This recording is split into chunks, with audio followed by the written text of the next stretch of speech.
It is still raining in Thailand.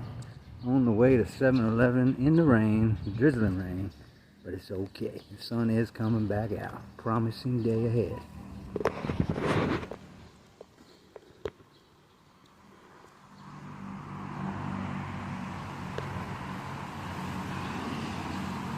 Right.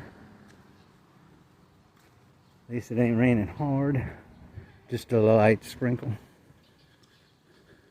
This 7-Eleven is advertised as open 24 hours, but it's not. It closes about midnight.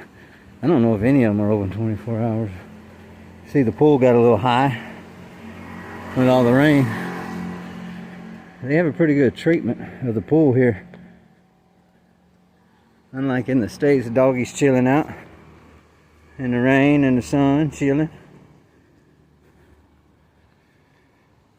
But they have a pretty good filter system in the pool, chemical wise, because they don't turn green after the heavy rains. Like most backyard pools. I mean, it's been raining for 2 or 3 days now.